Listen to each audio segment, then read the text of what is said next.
Sa pagtingin sa malungkot na mukha ni Victoria, ang Maximilian ay nadama na hindi komportable, pagkatapos ay sumang-ayon siya, tama iyan.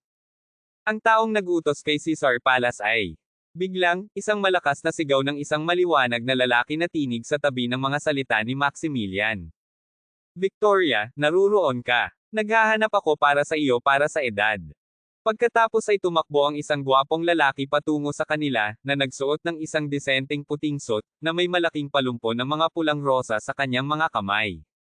Si Travis Hart, ang batang master ng pamilya Hart, ay isang pangalawang henerasyon na mayaman na may 10-10 milyong dolyar, at nagpatakbo ng maliit na kumpanya ng kanyang sarili. Siya ay itinuturing na isang batang talento sa HCT. Si Travis ay nakatutuwang panalo ni Victoria. Kahit na si Victoria ay nagpakasal, nagpadala pa rin siya ng mga regalo sa Victoria o ginagamot ang kanyang pagkain sa panapanahon. Victoria, ito ay tumanggi sa kanya sa bawat oras. Victoria, ito ay tumanggi sa kanya sa bawat oras. Victoria, ito ay tumanggi sa kanya sa bawat oras. Victoria, ito para sa iyo.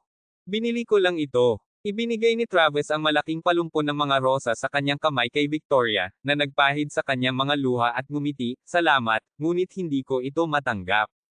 Habang nagsasalita siya, ang kanyang mga mata ay nakatakda sa Maximilian. Kailan niya ibinigay ang kanyang mga bulaklak sa loob ng 4 na taon? Oo, ito ay isang palumpo ng mga bulaklak, ngunit ang Maximilian ay hindi kahit na bumili ng isa para sa Victoria. Pagkatapos ay nalaman lamang ni Travis ang Maximilian, at pagkatapos ay ang kanyang mukha ay naging malungkot at siya ay nagagalit, bueno, ito ay Maximilian. Paano nalalaman ng wimp na ang lahat sa HCT ay may kwalipikasyon na mag-asawa ng isang makalangit na kagandahan tulad ng Victoria? Ang puso ni Travis ay puno ng pagkapuot para sa Maximilian. Ang mga kilay ng Maximilian ay bahagyang napinsala, pagkatapos ay lumabas siya sa Travis at sinabi, magpadala siya ng mga bulaklak ang aking asawa muli. Travis tugged sa kanyang kurbatang, at ang sulok ng kanyang bibig kulutin bahagyang bilang siya arrogantly tumugon, ano ang sinusubukan mong sabihin? Isang araw, mapapansin ko ang Victoria, at ikaw, hindi ka karapat-dapat na makasama siya. Dahil dito, lumingon siya at, kinuha ang isang maliit, mataas na grado na silid mula sa kanyang mga bisig tulad ng pagsasagawa ng mga brilyante. Binuksan niya ito, at sa loob ay isang diamante-encrusted necklace.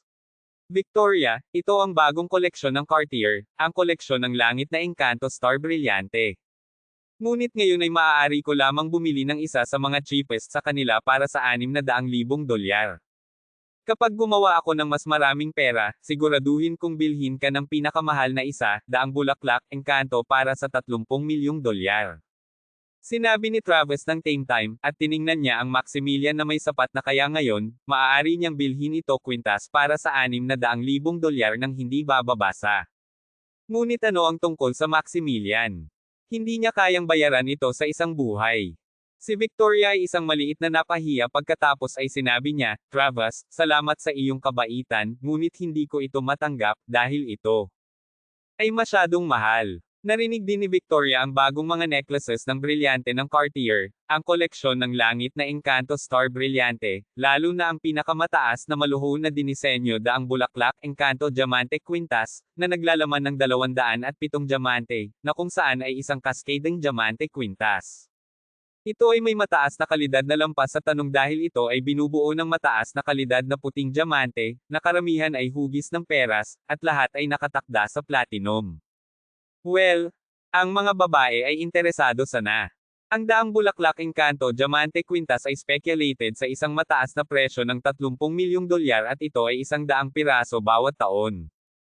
Karamihan sa mga tao na bumili ng isang ito ay mula sa mayaman at makapangyarihang pamilya. Higit pa, kailangan din nito ang ilang mga kwalipikasyon upang bilhin ito. Iyon ay, isang pilak pagiging miyembro na may Cartier. Upang makakuha ng pilak pagiging miyembro, kailangan ng isang tao na gumastos ng 5 milyong dolyar sa Cartier. Iyon ay hindi maliit na bilang. Nakita na ang Victoria ay tumanggi, si Travis ay napakahirap at nawala, pagkatapos ay sinabi niya, Victoria, ako. Tuldok-tuldok panipi. Sa sandaling ito, ang Maximilian ay dumating upang hawakan ang kamay ni Victoria at tumayo sa harapan niya, at sinabi sa sinuman. Kung gusto niya ang kwintas na ito, maaari kong bilhin ito para sa kanya. Pagdinig na ito, si Travis ay tulad ng isang pusa na ang buntot ay lumaki, pagkatapos ay exclaimed siya, "Ano ang sinasabi mo? Maaari mo bang bayaran ang isa? Maximilian, ikaw ay kidding me. Hindi mo alam kung sino ka. Natatakot ka na hindi mo kayang bayaran ang isa na hawak ko na nagkakahalaga ng $600,000. Maximilian smiled at nakabukas upang tumingin sa Victoria, pagkatapos ay tinanong niya siya sa isang malambot na boses, "Gusto mo ba ng 100 bulaklak, Encantada de Diamante Quintas?" Victoria ay masindak, pagkatapos ay itinaas ang kanyang mga kilay at ang kanyang malabo mata na ayos na bahagyang, at siya ay umiyak sa kanyang ulo sa isang nagmamadali at sinabi, "Hindi ko gusto ito. Pumunta tayo." Ngunit ang hitsura sa kanyang mga mata at ang kanyang pag-aatubili ay ipinahiwatig ang kanyang panloob na mga kaisipan. Gustong-gusto ng lahat ng mga kababaihan ang kagandahan at diamante. Ang mahal na kwintas ng brilyante ay maaaring gumawa ng pansin sa kalagitnaan ng taon na piging ng Griffiths pagkalipas ng 2 araw. Sa ganitong paraan, marahil ay maaaring manalo sila sa pabor ni Samuel at ang kanilang sangay ng Griffith ay hindi mahuhulog. Kung gayon, posible rin na makakuha ng mas maraming kapangyarihan para sa Maximilian. Ang Maximilian ay nakangiti, at pagkatapos ay ang Victoria kaliwa. Nakikita ang dalawang pag-alis, ibinagsak ni Travis ang mga rosa sa kanyang kamay sa galit at sinumpa, "Fuck. Maximilian, ano ang fuck mo, ipagmalaki ang iyong sarili? Makakakuha ako ng Victoria isang araw ng maaga o huli." Sa kanyang mga mata pabalik sa Maximilian, si Victoria ay nagising sa kanyang kamay at nagsabi ng walang interes, "Bueno, umalis siya. Maaari mong ipaalam sa akin." Maximilian giggled at sinabi sa Victoria sa isang seryosong tono, "Victoria, maghintay para sa akin. Ibibigay ko sa iyo at Sisi isang di malilimutang kaarawan sa oras na ito." Pagdinig nito, ang puso ng Victoria ay nalulungkot, "Ano ang pinag-uusapan mo? Ang lolo ay hindi kailanman aprobahan sa iyo ang pagpunta para sa kaarawan ni Sisi. Kalimutan ito, hindi ako dapat magalit sa trabaho." Sinasabi na, si Victoria ay lumingon at lumakad sa kumpanya na may isang kaaya-aya na postura. Ang Maximilian ay nakatayo sa pintuan, tinitingnan ang likod ng Victoria, na may magandang figure at itinuturing na isang diyosa ng maraming tao. Pagkatapos ay sinakay niya ang kanyang electromobile para sa kalapit na Cartier. Pupunta siya upang bumili ng Victoria ang 100 bulaklak Encanto Diamante Quintas. Sapagkat ipinangako niya sa kanya. Dahil siya ay nagustuhan ito, ang Maximilian ay bibili ito para sa kanya, kahit na ito ay ang buwan sa kalangitan. Hindi ito tumatagal para sa Maximilian na dumating sa isang Cartier store sa isang malapit na shopping mall. Sa sandaling pumasok siya, nadama ni Maximilian ang luho ng lugar. Mayroong iba't ibang mga singsing, bracelets at necklaces mula sa koleksyon ng brilyante, pati na rin ang koleksyon ng platinum. "Hello sir, ano ang kailangan mo?"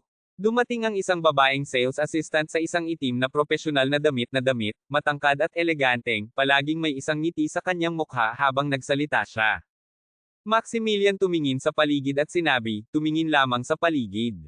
"Oo, Ginoo." Kapag sinabi niya na, ang babaeng sales assistant ay patuloy na sumusunod sa Maximilian.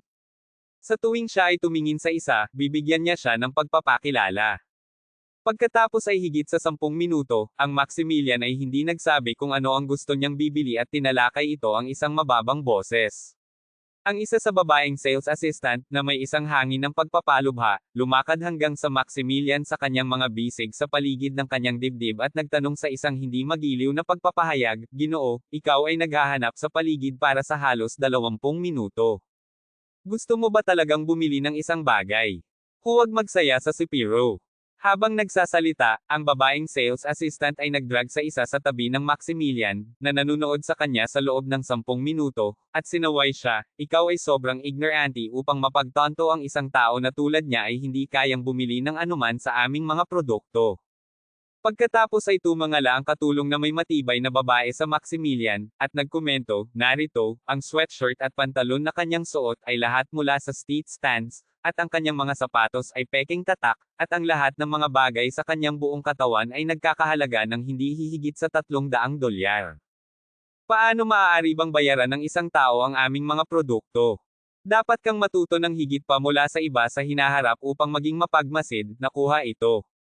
Ang sales assistant na nagngangalang si Piro ay bit ang kanyang mga pulang labi at tumingin sa Maximilian.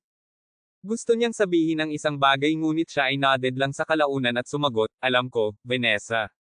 Tinitingnan ni Maximilian ang kanyang mga damit, at pagkatapos ay natanto niya ito ay talagang isang lugar sa isang lugar na luho. Siya ay ngumiti, at sinabi ng walang pag-aalaga sa mga ito, excuse me, gusto kong makita ang daang bulaklak, Encanto Diamante Quintas. LOL. Ang pagdinig sa kanyang mga salita, ang 6 na mga assistant sa pagbebenta sa tindahan ay lahat ng dumbfounded. Ano ang sinabi mo? Gusto mong makita ang daang bulaklak Fairy Brillante Quintas? Sir, alam mo ba kung magkano ang kwintas na ngayon? Maaari mo bang bayaran ang isa? Sinabi ni Vanessa sa kanyang mga salita na puno ng paghamak. Inisip niya na ito ay isang joke na nais ni Maximilian na makita ang daang bulaklak na diamante. Iyon ay isang top-of-the-line na kwintas na nagkakahalaga ng higit sa 30 milyong dolyar.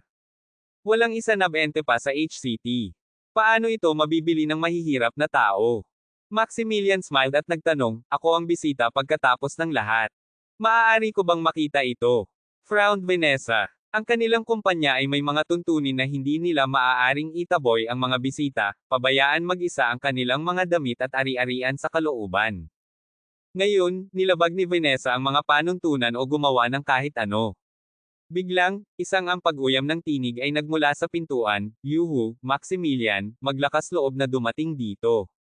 Kasunod ng tunog, nakita ni Maximilian si Travis, na nagsusuot ng isang masigla at mapagmataas na pananalita, lumakad.